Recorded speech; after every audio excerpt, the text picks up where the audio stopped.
Hello, everyone. Welcome to the Boss Babe Blog Podcast. I'm your host, Katan, and this evening we are discussing how to have better business peer relationships. So, I wanted to do this podcast because the last podcast we actually, oops, just realized my mic wasn't attached. Let me fix that. Hold on one second.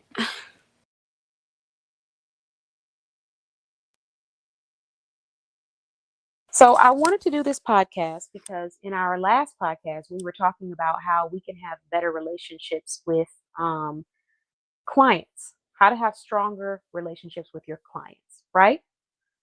In this podcast, I want to talk about how to have stronger relationships with business peers. So, these are just a few things that I have either noticed or executed in my own past that have helped me develop strong professional relationships with business peers. The first tip that I would give is to understand advice, unsolicited advice will not always be appreciated. And also learn to appreciate and just know when it's time to give that advice and insight and when it's time to just sit and let it be what it is. And I say that because you might want to give someone tips and insight and tell them how they might want to run their business, but they may not appreciate that information, not because they don't like you, but because it's coming from you, or because they don't know you, or because they're not in the space to receive it, whatever that reason might be. But the day that I realized that I don't have to go and give insight tips and advice to every single person. If someone is wanting that information, they will find me, they will find my network, they will purchase my services, they will sign up for a discovery call. um, that was the day that I started being a lot more productive in my business, because I used to find myself frustrated sometimes, feeling like I gave this information and the individual may not have received it as me trying to help them or support them. Or, they might want to go and now give a reason or justification for why they did what they did, when in reality, I'm just trying to help their business grow. But I had to learn to accept that everybody doesn't want advice or insight. Everybody is not in a place to receive advice or insight. And sometimes everybody is not in a place to even process it. So, really understanding that the difference between giving someone feedback and they didn't ask for it versus just supporting people and showing up in the way that you can and then allowing them to ask you for feedback made a huge difference in my productivity, me honoring my worth, respecting my own value as a professional and respecting my own time. So now when I'm talking to somebody, it's because they're paying me to talk to them about the topic. It's because they wanted to be here. It's because they signed up to be a part of an event. It's because they subscribed or they registered. And that's a different feeling versus just feeling as if people are not really understanding or grasping or appreciating what it is that you have to share. So sometimes you have to really pay attention to how you're approaching people and why and what it is that you're approaching them with. That can truly help with having richer business experiences.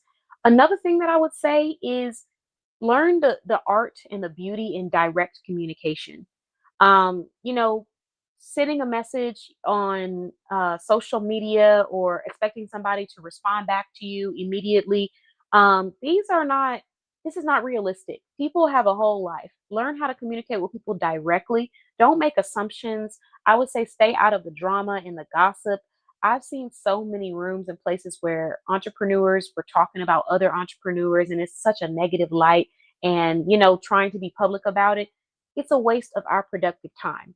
So when you learn how to just try to find the solution in everything and not to be negative, intentionally negative, you're going to have a much more rich experience when it comes to dealing with other professionals, because people are going to see that you're coming from a great place and you have great intentions, and they're going to receive you more, and they most likely are going to be attracted to you more. So I would say avoiding gossip and negativity, um, learning to listen well. There was one time I was at an event, and this entrepreneur was selling products in the same industry as me, which is fine. But the products that they were selling are products or things that I'm providing for myself right now, right? So during this time, she spent a whole, I want to say like 5, 10 minutes going on and on about why I needed to purchase this specific product or service that she was presenting.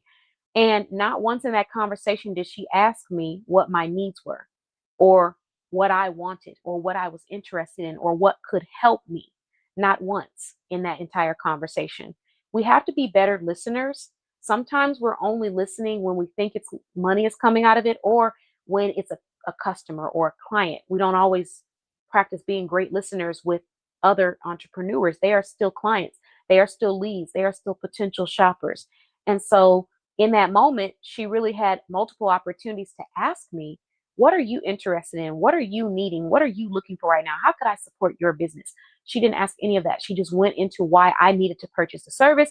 And when I purchase a service, she'll reach out to me. And after I purchase the service, visit her website. And when I purchase the service, we can go out to eat. And it was just repetitive, like trying to sell why I need to buy this. And I guess make me feel like if I buy this, I'll be able to do these X, Y, and Z.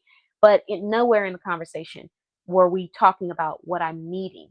So a great way that you can have a better relationship with entrepreneurs is to practice the art of being of service in the best way that you are able to. I'm not saying you have to go out and do things for free. I'm not saying that you have to spend all your time building up someone else's empire while they sit back and do nothing. But what I am saying is that when you walk into a room, don't walk in with your hand out like you're entitled or you're expecting that they're going to do something for you. And also don't walk in, aggressive, trying to shake them into making a purchase with you. Simply walk in as yourself, your authentic self, and ask questions. What kind of support are you looking for right now? What are your goals right now? How are you trying to grow your business? What are ways that I can help strengthen your business potentially? And you listen to what they have to say and let them know. Some of these things I may not be able to, complete or pursue, but some of them I might be able to support you in. And if I can, I most definitely will. So tell me more about your mission. Tell me about what's important to you. Tell me about where you're trying to be in the next 5 years. Talk to me about where you go to promote your business. These are questions that you can ask to really assess an entrepreneur and understand where they're at. A lot of times, I hear entrepreneurs complain about their time being wasted, but then I listen to their approach and I realize your time was wasted because you wasted it. Because instead of asking questions to assess who it is you're talking to and what they are about, you went straight into trying to sell a service or a product. And then when you finally got them sitting down with you and you realize they're not interested, you're feeling like your time was wasted when in reality, you didn't ask enough questions to allow them to show you what they're about, or you weren't transparent enough. Sometimes I see that on both ends of entrepreneurs. The entrepreneurs that's trying to get the deal or the purchase from another fellow entrepreneur, instead of them being direct and transparent, they keep things back because they're hoping that after talking to them a little bit longer, it's going to make somebody purchase.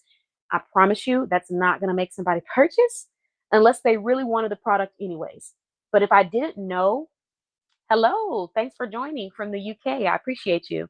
But if I didn't know about this product, I wasn't looking for it, I wasn't worried about it, and you're not being transparent with me about what this is, why you're here to talk to me, just being straightforward and honest and direct. By the time you get to the point where you start to be direct, my brain has already checked out, and I'm ready to go. Or I'm already ready to go before we even get there. I'm ready to move on because I feel that. So don't try to withhold information. Don't try to do that inauthentic small talk thing where it's like what they say, you small talk and then you sell and then you small talk again. Don't do that.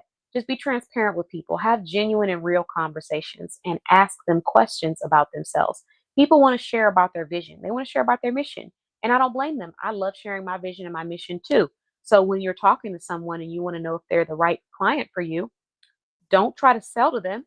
Try to learn from them, learn about them.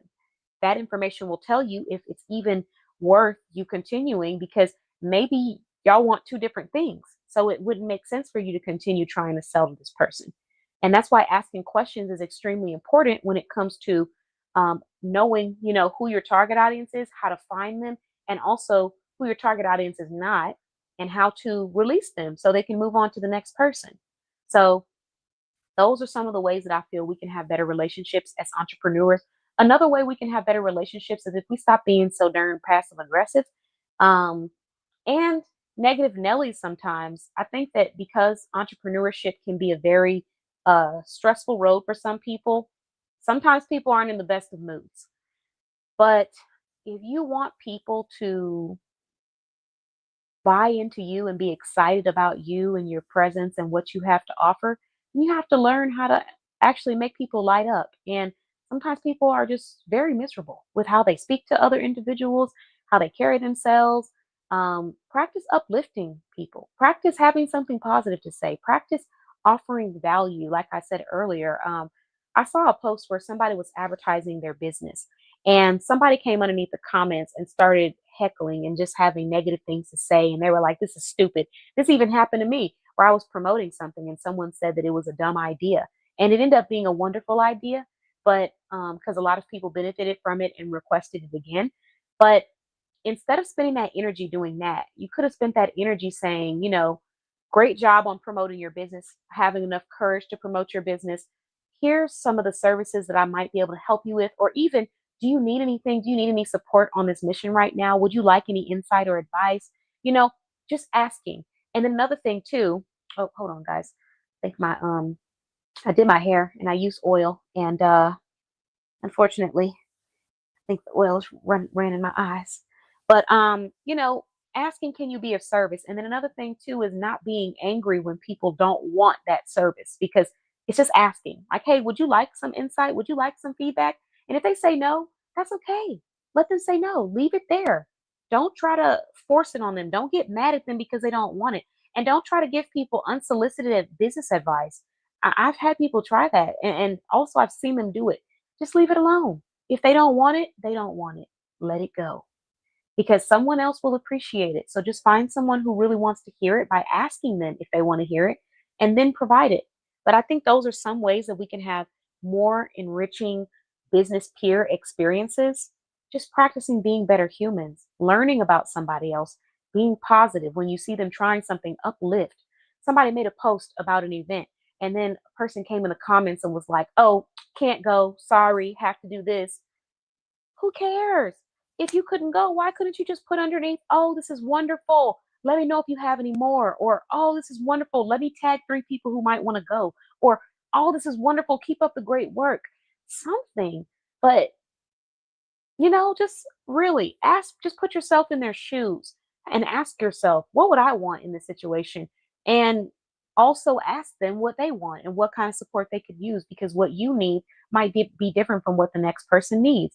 But we could practice doing that a little bit more as entrepreneurs. We can have much more enriching experiences that lead people to being excited about us and our mission and wanting to learn more and wanting to shop and wanting to support.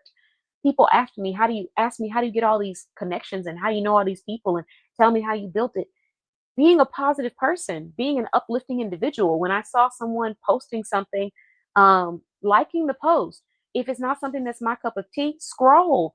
I don't have to give them a whole, 10 paragraphs as to why they'll never succeed in life and all that other stuff that people like to do. Just move on. It's free to be positive, and it actually costs you less than to be negative and have to put that negative energy into trying to bring someone down because you don't feel good about yourself or whatever reason it is.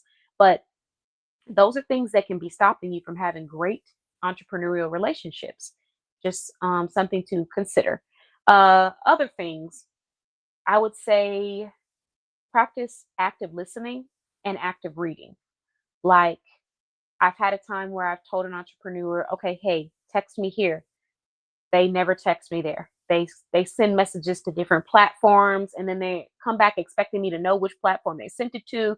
I have multiple social media pages. We have multiple communities on different platforms: Facebook, Patreon, Instagram. Those are just a few of the names. So if I say, hey, call me, text me, just listen to what I'm saying. Call me and text me. But people don't practice active listening anymore. They just kind of do what they want to do. And then they get mad when people don't go along with their system.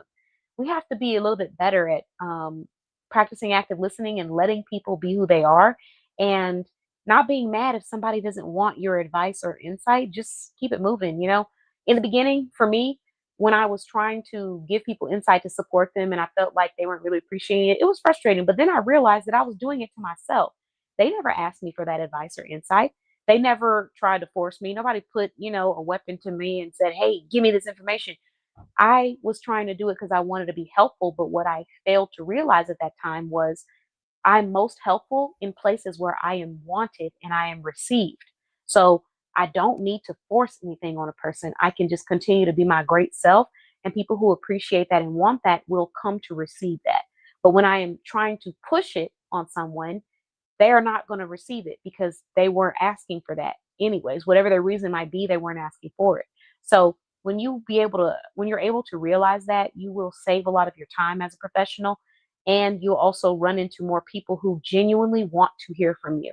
I went from trying to give people advice and trying to show them why what they're doing, it's hurting their business, to walking into rooms, not saying anything, and people directly seeking me out to ask me questions about branding or about resources or about things that are in my industry. Now, people want that insight from me. Now, people come out to listen to me speak about these things. Now, people show up to my events online, in person, to learn more about this. Now, people value and appreciate that. And the difference is that I stopped chasing and looking to try to help people, and I started to focus on being intentional about who I was helping and where I was placing myself. And by doing that, I found the crowd of people who genuinely valued and wanted to be a part of what it is that I have to provide. As a service provider, as a community leader, um, that was the difference. So that's another one. And then another thing we can do to have better relationships as business peers is we can learn how to take accountability. Um, I was talking a little bit about this in our previous podcast with Javon about how sometimes people want us to be more than partners, more than peers, more than friends. They want us to be their parents. In this world, I'm noticing we have a trend of people not wanting to take accountability and trying to push things onto other people and make it their problem. Like, for example, um, what's a good one? Okay, maybe you're running late to an event, right? And instead of you just being honest and saying, you know what, I lacked proper planning skills, this is my fault, you go and try to blame it on the event host, and then you try to go get your money back and you tell them, you're wrong for this, you're late, you're this, you're that. When in reality, who made the decision to purchase the ticket for the event? You did.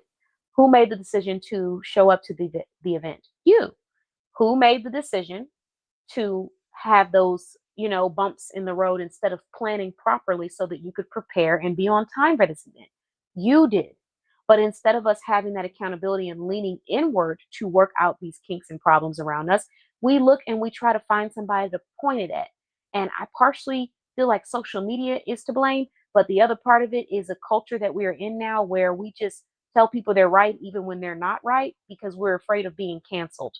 And in business, because you're dealing with your business peers, a lot of people don't say anything because they don't want to be unprofessional and they don't want you to go and run and say something negative about them. But we got to learn how to take accountability for our own actions and how we show up or how we don't show up, and stop trying to make that someone else's problem.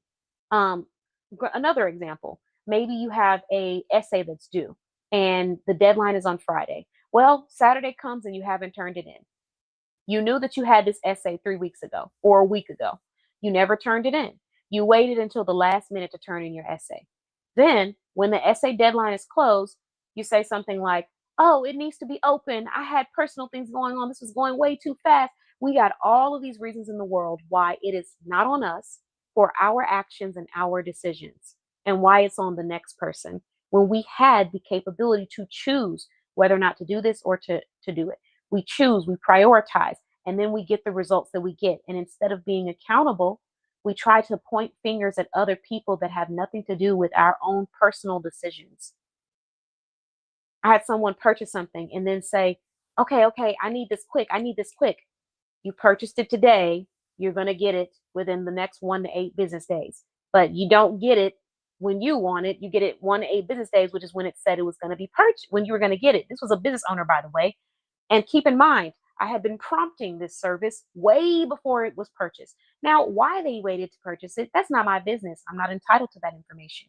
But the reality is, you purchased it today. So now your 1 to 8 business days starts today. If you really wanted this service and you really needed these things done, that means planning says we got to purchase this 2 weeks before so that when this day comes and you want it done today, it's already done because you purchased it 2 weeks ago or 1 week ago. Accountability. We knew the deadlines, we knew the time frame, but for some reason, when we got the results, instead of looking inward and saying, this is where I can plan better, we try to go and make it someone else's problem when it relates directly to our decisions, our decisions, our lack of decisions, whatever it might be. So that is a very draining personality to be around. I can promise you it is. And as entrepreneurs, we're often trying to be around people that pump us up, that get us excited, that uplift us, that make us feel like, just fired up about what it is we're doing. It won't be people who don't take accountability, because usually those people are sitting in circles talking about how nothing's their fault and how everything's just going terrible. And they're never talking about what they could have done to prevent it or how they could have done better in that situation. So you got to take accountability if you want to attract other people who take accountability. And another way that you can have a very enriching, this is my last tip that I'm going to share, but another way you can have a very enriching business peer relationship experience is by being the support that you want to see. Be the support that you want to see. Because when you show up and you do the things that you say you're so passionate about, you will see that support. I've had entrepreneurs say things like, I'm always supporting people, but nobody supports me back. And then I sit and I observe and I watch and I just pay attention. And I realize some of these things they're complaining about, they're doing it themselves. So if you want to see a higher return on investment, start practicing the things that you want other people to do. Start being that example. I personally wanted to be around people who put their money where their mouth is and want to invest and shop with small businesses. So what did I do? I made sure to start looking for small businesses to shop with. I promote small businesses nonstop. When I'm on a live, you're going to see at least 1 to 3 to 4 products from a small business. My necklace is coming from Bling with Shell. My dress is coming from Bella Boutique. My lipstick is coming from Carlita Cosmetics. The 2 pairs of boots behind me are coming from Bougie Steps Boutique. So this is just an example, but being what I want to see is what gives people this urge to want to give me that respect as an entrepreneur, as a professional, why they're so excited, why when I get on calls with people, they tell me, I've been watching you here and I'm just excited to do X, Y, and Z. No matter what role it is that they're coming to play in my life or in my business life, they are excited and they are passionate about it and they're fired up about it. And that's because I practice being the support that I want to see. I want to see people who just want to uplift me and are not jealous and are not negative spirits and don't always have something negative to say every time I succeed. So guess what? When I see peers around me or my clients around me succeeding, I make sure to tell them congratulations. I make sure to share a post. I make sure to like it. I make sure to tag it. I make sure to send it to somebody else in a DM. I make sure to bring some level of positivity to them because I understand how hard they're working behind the scenes. And I also understand how much negativity they probably had to endure just to get to where they are today. So that's the kind of support I want to see. And that's the kind of support I'm going to give. I want to be around people who are uplifting and positive, who are not messy, who are not intentionally trying to bring someone down, who are not always trying to shame somebody, who are accountable for their own actions and not trying to blame their actions on the next person. That's what I want to be around. So that's what I'm going to be. So when I'm doing something that is affecting me, I'm not going to go try to blame the next person. I'm taking accountability for my actions because I want to be around accountability based individuals. So if you want to have a better experience with business peers, be the support that you want to see. People are going to be attracted to that. And you're going to get great people and not so great people attracted to that energy. But guess what? When you are that, you're going to get both. When you are not that, you're probably not going to get both. You're probably going to get one crowd, and that's going to be the people that are on the same level or low frequency. But when you are of that high quality caliber of support that you feel people should be giving, you are giving that yourself. You're going to receive good and bad people attracted to what it is that you do. And that's where you get to take accountability and ownership for who you choose to be around, what platforms you choose to join, what conversations you choose to be a part of, what platforms or events or updates you choose to share. That's all going to be up to you. So hopefully this podcast helps someone out there that's trying to navigate their business peer relationships, have better experiences. Oh, and then one last tip, one last freebie. Um, Make sure you pick up your own weight. If you get into friendships and relationships with other entrepreneurs, don't be that person that's always trying to make someone do the work for them because you're going to miss out on great friends and great peers in the process of that. It's very draining trying to pull a sled with somebody sitting in the sled drinking a dirty martini. while you're pulling it on your back by yourself. That is a very draining experience. So eventually, they're going to stop pulling the sled. They're going to leave you sitting in the sled while you're sipping on your martini, and they're going to go find somebody else who's pulling the sled with them. So make sure that when you find high quality individuals, you are not taking their time, their expertise, their hard work for granted, because at the end of the day, no one is put on this earth to be your assistant. They can assist you, they can support you, but they're not put on this earth to serve you or assist you. You need to go and do that work for yourself, and don't take them for granted. Because when you really do need their support and you need them, you want to be able to call on them and know that they're going to do their best to show up versus calling on them and know that they're going to be avoiding your calls because you're always asking for things that you can do yourself. So that's the last piece of advice that I'm going to give this evening. We might be able to revisit this again. Let me tell you what our next podcast conversation is going to be. Oh, actually, I take that back because I forgot. We have a couple of podcasts with me by myself, and then we have another group discussion. So I'll tell you what our next group podcast discussion is going to be. Just give me one moment. The next group podcast discussion happening on June 5th at 7 p.m. is going to be, what advice do you have for entrepreneurs to let them have better relationships and experiences with people that they hire as contractors? I'm extremely excited about this topic because I myself am a contractor. So I get to share insight that will help you as a professional, depending on your industry and what you're doing, with having better relationships with contractors, and most importantly, having more productivity. It's not just about the relationship, although the relationship is important. It's about the productivity that we could achieve together when we are on the same page and we stay solution oriented and we have an understanding of one another. So if you would like to be a part of that conversation, you can visit our website and click on our events page and join us there as a guest or as a panelist, whether you're in the directory or not. And then if you would just like to listen, then you can listen to it on our podcast. Thank you so much for tuning in, everyone. Have a wonderful evening, and I'll see you guys again at the Boss Babe Blog Podcast. Bye-bye.